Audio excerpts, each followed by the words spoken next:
Lucky Smoothstone. And I'm Anita Joyce Cooper.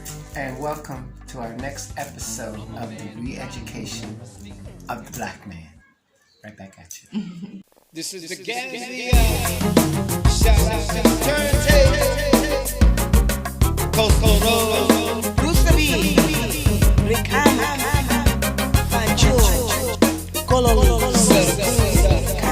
Westfield. Welcome to the Reeducation of the Black Man. I'm Lucky Smoothstone. And I am Anita Joyce Cooper. And we're live from Gambia, Africa. And ironically enough, our program is based on re-educating ourselves. And I say re-education of the black man. That term black man is a re-education in itself that deserves attention, because black is really symbolic of all natives across the world. So it's almost like an endearing name, but it's not a national name.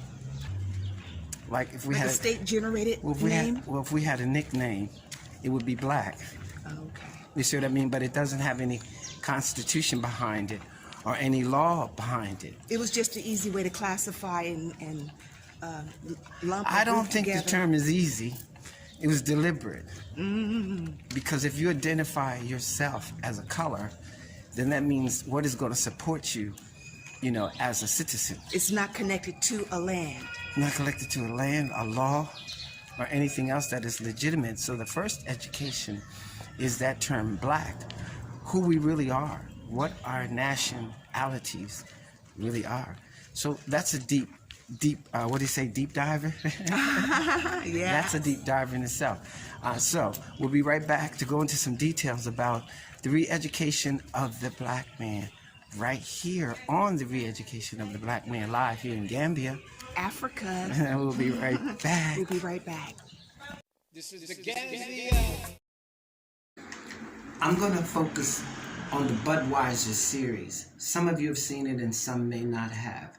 I'm 62 now. I was aware of this series when I was about 10 years old. This was a Budweiser series of African kings and queens. So I learned about Mansa Musa.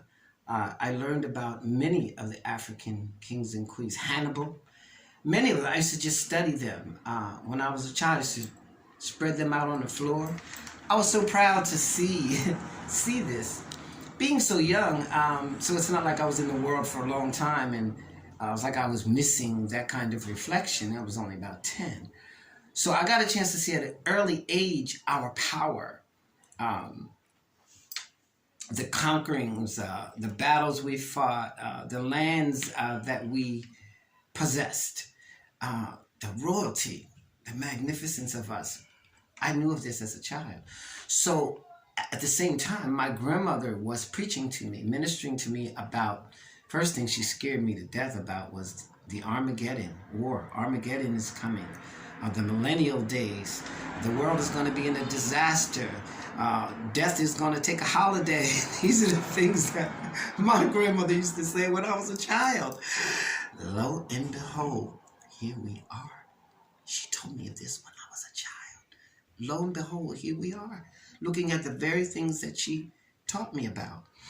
And she told me to always be mindful of the things of the world and the things of God. So she kept me focused.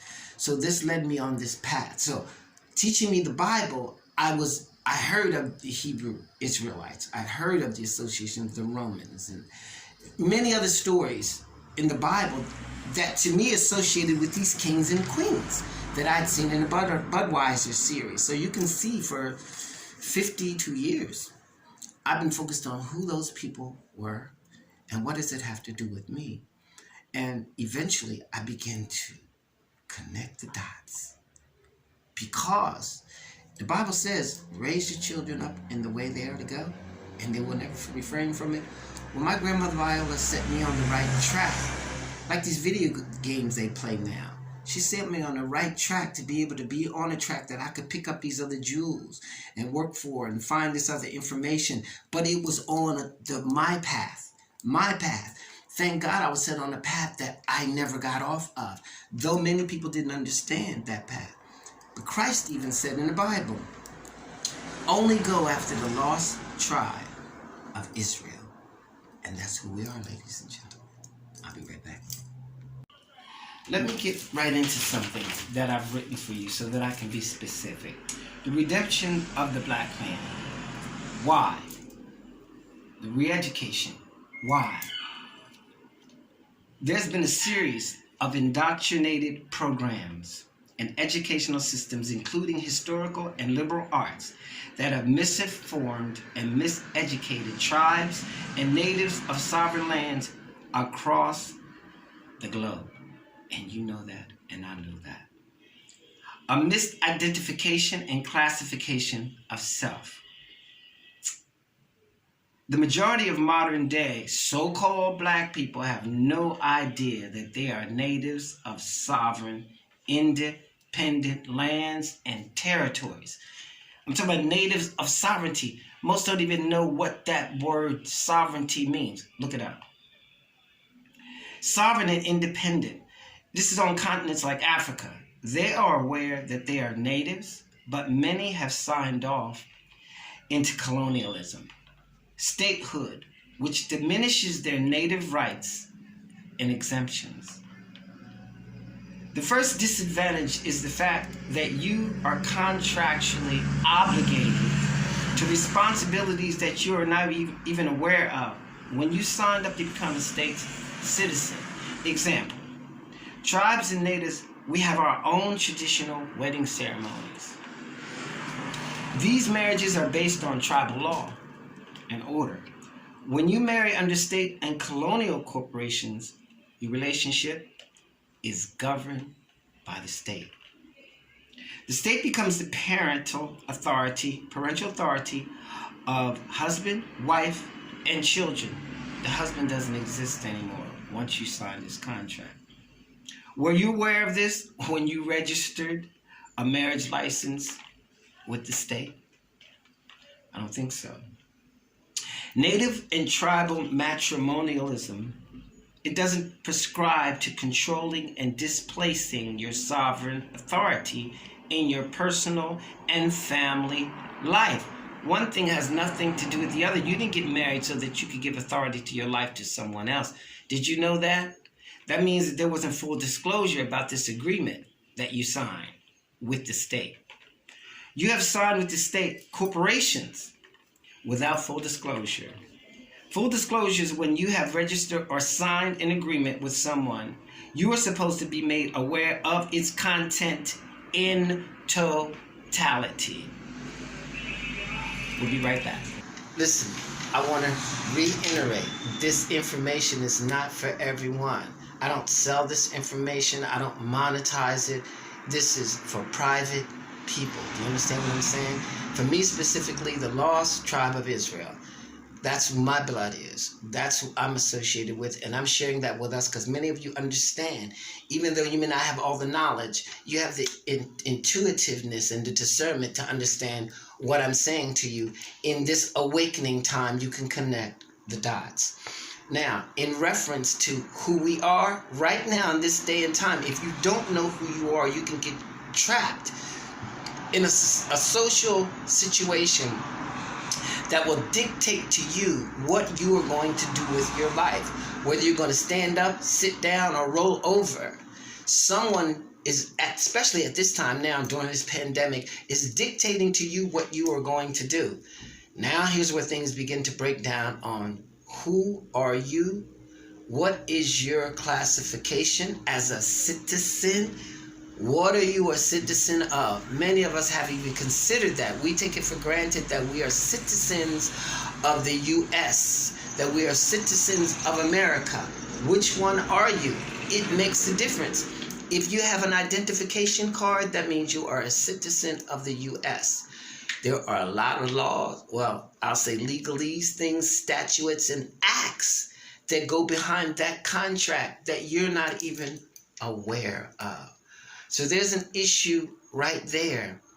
So are you black in that agreement? Did it say that you are black in this contractual agreement that you made with the state, with your birth certificate, or when you got a driver's license, was it articulated who you are?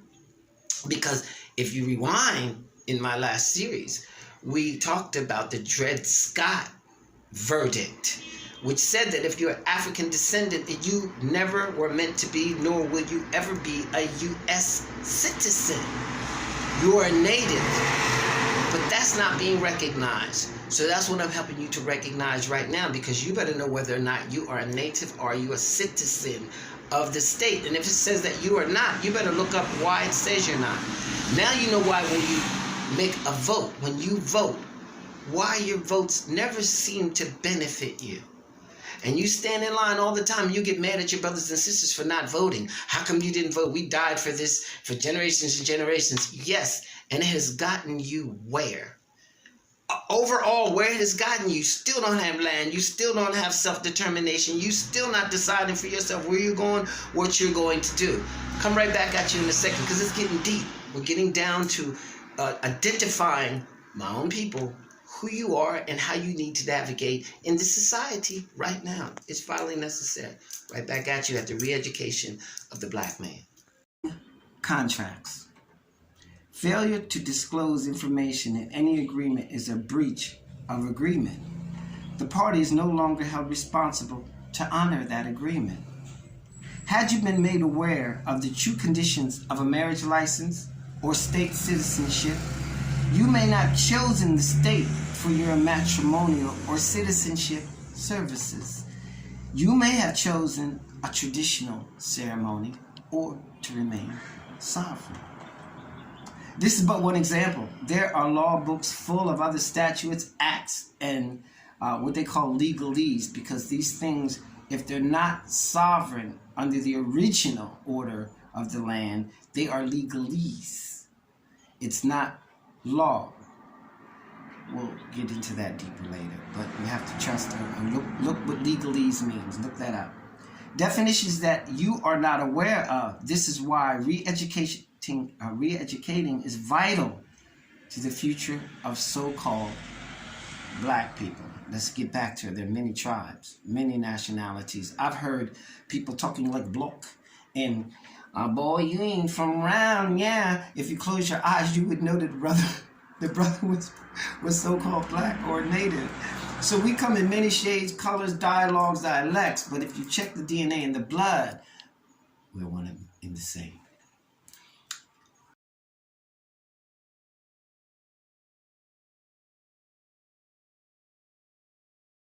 But I'm going to go into how do we do this re-education. Now I think you're getting a clue of what I'm talking about when I'm saying, are you a native, or did you know you signed in a contract with the state? And now your life is conflicted because you don't know which is going on. Am I a state entity or am I a human being? You think because of the things that were promoted to you and how you were educated that you have rights, that you are a state citizen, that you are a U.S. citizen or an American. Very confused about all these things. This is why I'm sharing this information with you. How?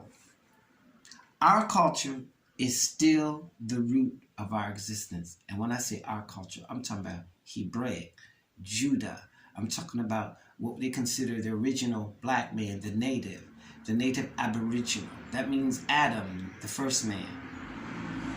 It feeds our culture, our blood.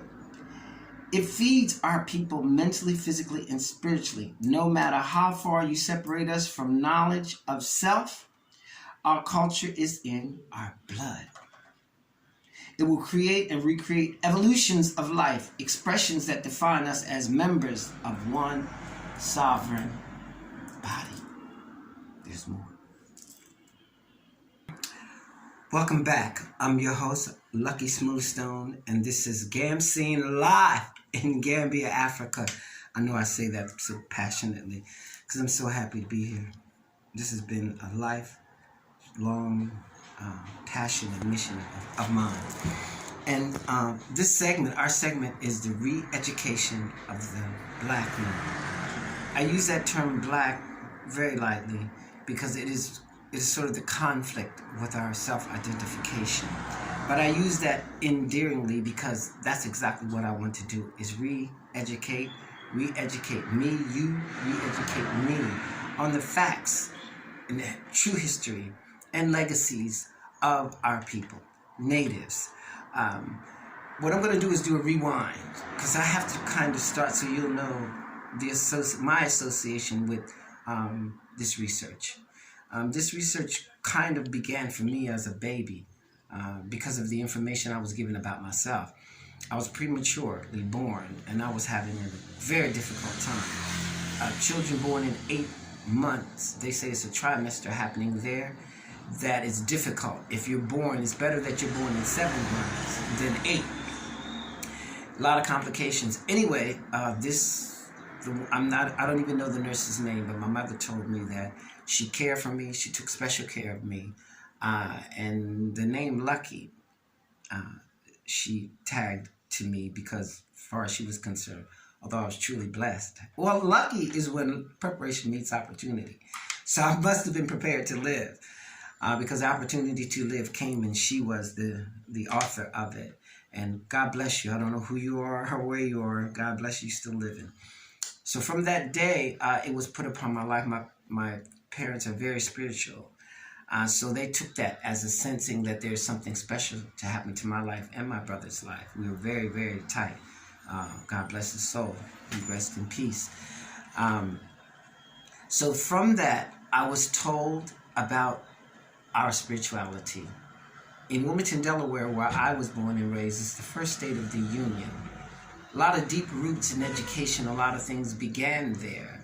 So I was privy to a lot of research, a lot of historical things, a lot of legacy things, a lot of Black consciousness, African consciousness. So as a child, my grandmother had these posters, Budweiser, they called them Budweiser series, and it was of the African kings. When I was very young, I think I had maybe 7, 8, 9 years old.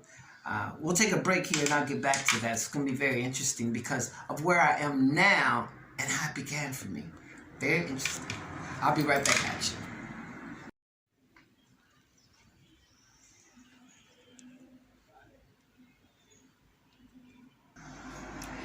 you. In my program, in my consciousness, I'm an artist. I create.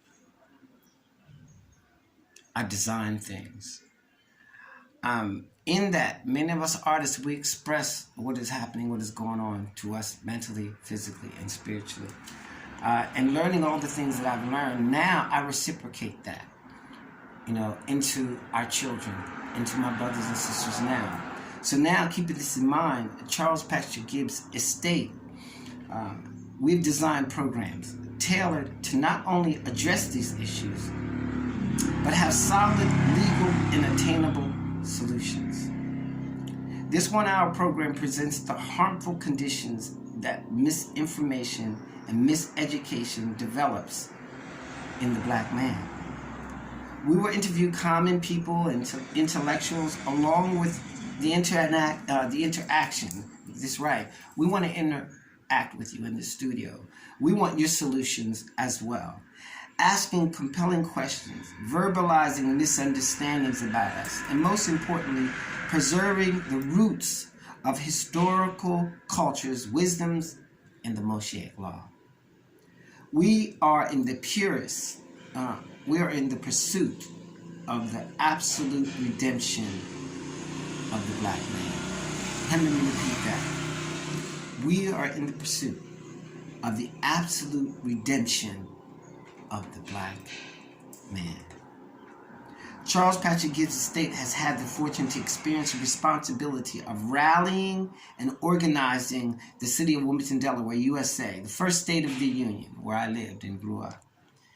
To incorporate the television, we incorporated television, news media, newspapers, magazines, local news stations, schools, recreational facilities, parks and recreation, the city of the mayor's office, the state judicial systems, professional videography, companies. I've incorporated them all to produce unified messages to increase the quality of life for the citizens, Black citizens of Wilmington, Delaware.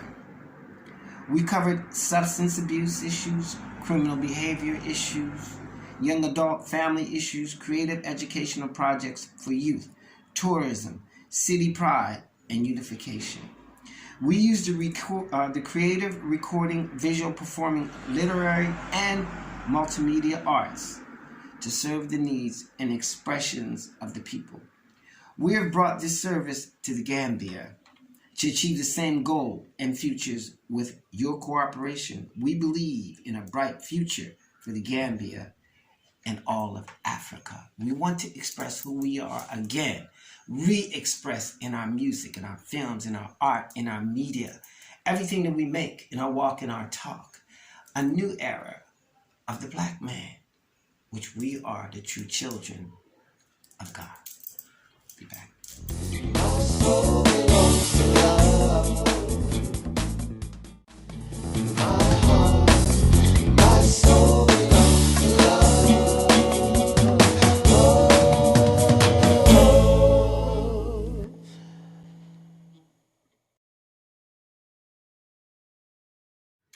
Welcome back to the re-education of the black man. One thing that's majorly important now that I'm here in Africa, one of the major,